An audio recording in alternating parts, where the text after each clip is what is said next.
Have you ever met an angel? Has some unknown entity stepped in and helped you when you needed it most? This is the story about the time that I met an angel on the railroad tracks in Minneapolis, Minnesota.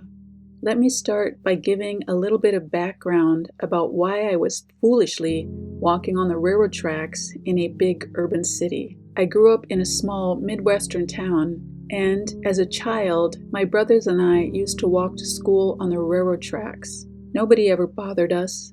There was no danger, and it was a fun place to walk. We would run into our friends who were also walking to school on the tracks. Fast forward to age 23 or 24, and I had moved to the big city of Minneapolis, Minnesota. This was around 1984 or 1985, and I had been there for about half a year. It was a weekend, maybe Saturday or Sunday, I don't remember. But I had stayed at a friend's house the night before, and because I didn't have a car or a bike at the time, I had to walk home. I came to some railroad tracks, and remembering my youth and how fun it was to walk on the tracks with my brothers, I started following them as they were leading in the direction of my house. So there I was, walking on the railroad tracks, minding my own business and lost in thoughts. The part of town that I was in was an industrial part, and since it was the weekend, there was nobody around. It was just me and the railroad tracks, and I was completely oblivious to my surroundings because I was mostly looking down at the tracks to make sure that I wasn't stumbling over the logs, as railroad tracks can be hard to walk on. I had been walking on them for about half an hour when something moved out of the corner of my eye. I looked up, and just a little ways ahead of me, maybe 30 feet, sat 3 men. They were obviously homeless, and they were passing around what I assumed was a bottle of alcohol in a typical brown paper bag. They looked a little bit drunk, but more than that, they looked really leery. They were looking at me like starving dogs who had not eaten in a while and had just spotted a fat little rabbit. All of my senses went on high alert as I suddenly realized that I was in serious trouble. It wasn't just that they were sitting there looking at me in a really lecherous way, and women will know what I'm talking about here. It was that I was all alone and surrounded by big empty factories, huge vacant parking lots, and scraggly bushes and trees that grew alongside the tracks. All the hair on the back of my neck was standing up, and I could feel a huge amount of fear rising up in me. I had good instincts, and I listened to them, and my instincts were screaming at me to get out of there. I glanced around, looking for any sign of humans. I looked to my left, I looked to my right, I looked ahead, and I glanced behind me. I was looking for any kind of movement, for any signs of human activity, but there was absolutely nobody around. I was trying to decide which would be the best place for me to run, and I thought if they started to get up, that's when I would need to bolt. I couldn't run to the right side of the tracks, since that was where they were sitting. I couldn't run to the left, since there was a deep ravine filled with what looked like thorny bushes. And I couldn't run forward, since they could cut me off. I looked behind me again, and there was nothing there. All I could see was one single track with nothing on it. Minneapolis is a really flat place. There aren't any hills, and this particular railroad track was just one straight long track. I decided that I would have to turn around and run back the way I came. All of this panicked planning took place in my head in a matter of seconds.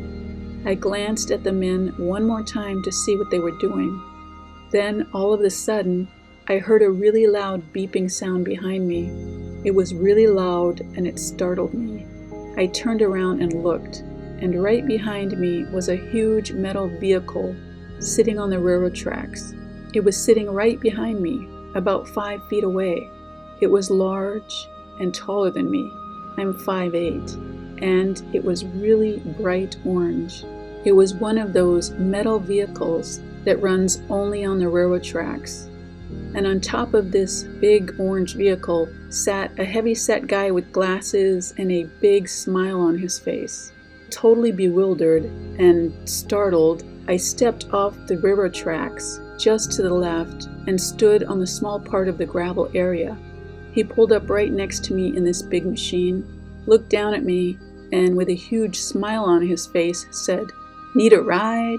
I looked up at him and I said, "Yes, yes, yes, I need a ride." He said, "Stand on that and hold on to this." He pointed to a ledge that jutted out at the bottom of the vehicle, and then pointed to a round bar that came out of the side of the machine. I grabbed onto the bar, stepped onto the ledge, and pulled myself up, and we slowly rode by those 3 men, going about 3 miles per hour. I was so startled that he had come up from behind me when just a couple of seconds ago there was nobody behind me, and there was certainly no big bright vehicle behind me. Feeling confused and a bit in shock, I said to him, "Where did you come from? I just looked behind me and you weren't there." He laughed and said in a really jolly voice, "I came from back there," as he pointed his finger behind him. And I said, "No, you didn't. I looked back there just a second ago and you were not there." He just laughed and didn't answer. I was about to question him again about where he had come from and how he had gotten on the track so fast. But at that moment, I realized that this was absolutely not possible. It was not possible for him to be there. I had looked behind me less than 2 or 3 seconds before I heard that loud honking sound, and the tracks were completely empty. I realized that this could not be a person, and that this had to be a paranormal experience. I have had many paranormal experiences my entire life, so I know that these things exist and that they happen. Part of me wanted to argue with him about how he had gotten there, and on the other hand, I thought, if this is an angel, then I should not be arguing with him. So I kept my mouth shut. Instead, I kept glancing at him, then looking ahead, then glancing at him again. I wanted to get a good look at him without being rude and staring. He was an older guy, with white hair and a light beard, and on the heavy side. He wore round, gold-rimmed glasses and had a ruddy complexion. He actually reminded me of Santa Claus. He wore blue overalls and a white t-shirt. The other thing that I noticed about him was that he was chuckling and smiling, and he had so much joy on his face. He was just the happiest looking guy, sitting on that great big orange vehicle as it slowly lumbered down the tracks under the hot sun. The amount of joy I felt from him was unexplainable. He didn't ask me any questions or make any small talk. Instead, he was just smiling and looking around, happy as a clam. We slowly rode down the tracks until we got to the next block. At that point, he stopped the vehicle and said, "I'll let you off here." I was still biting my tongue, really wanting to grill him on how he had come up behind me so fast, but I didn't. Instead, I thanked him and hopped down from the machine. He started moving again, slowly continuing down the tracks, and I continued my walk home, using the sidewalk this time. I spent the rest of the walk going over everything in my mind. There was absolutely no way that a massive orange vehicle could have snuck up on me that fast. I would have seen it from at least 5 miles away. It was huge. It was bright orange, like workman's bright orange.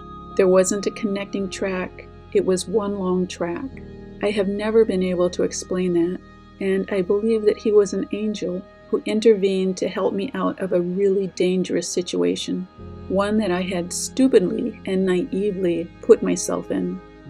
And that's my story of my encounter with an angel and how he saved me from a really dangerous situation. I think about him from time to time as the decades go by, and I send him my thanks, gratitude, and love whenever the memory arises.